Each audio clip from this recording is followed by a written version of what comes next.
DJ Yadav. अभी आप सुन रहे हैं प्लैनेट म्यूजिक की शानदार प्रस्तुति। डीजे सुमित सतीश रैमा। डीजे सुमित सतीश रैमा। हमारा जिंदगी में मैथिली दुल्हन आ गया, मिथिलांचल में छा गया। प्यार हमारा से के लेला दोसर से शादी रचाई गे जान।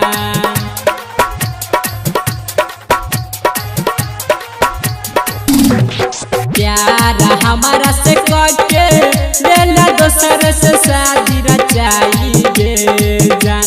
ये जान गे लेला तू रचाई गे जान।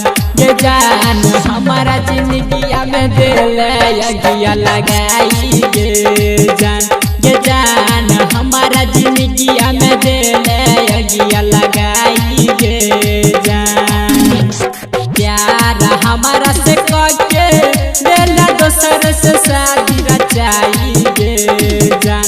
ये जान गे लेला तू रचाई गे जान। ये जान हमारा जिंदगिया में दिल यगिया लगाई गे जान। ये जान हमारा जिंदगिया में दिल यगिया लगाई गे जान। अभी आप सुन रहे हैं प्लैनेट म्यूजिक की शानदार प्रस्तुति।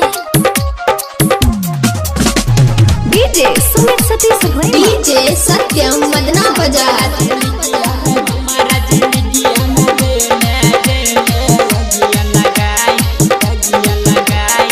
गे जान। बचपन से करे रहियो तोरे से प्यार गे।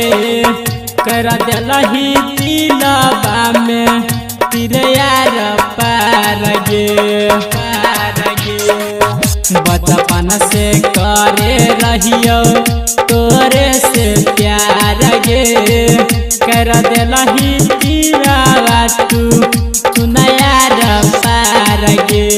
तोरे के खातिर जान छोड़लियो पढ़ाई गे जान।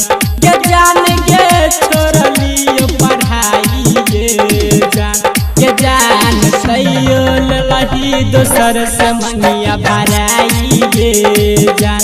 ये जान हमारा जिंदगिया में दिल यगिया लगाई गे जान।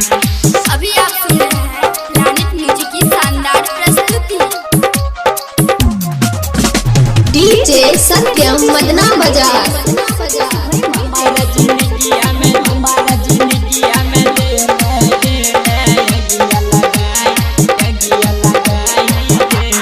जान। कहै छौ सुमन किसन एतै बड़ा याद गे। हमारा जिंदगिया तू केल बर्बाद गे। कहै छौ धीरज अंकुश एतै बड़ा याद गे। हमारा जिंदगिया तू केल बर्बाद गे। रमन यादव कह बनल हर जाई गे जान। ये जान गे बनल हर जाई गे जान। ये जान सैयो लही दोसर से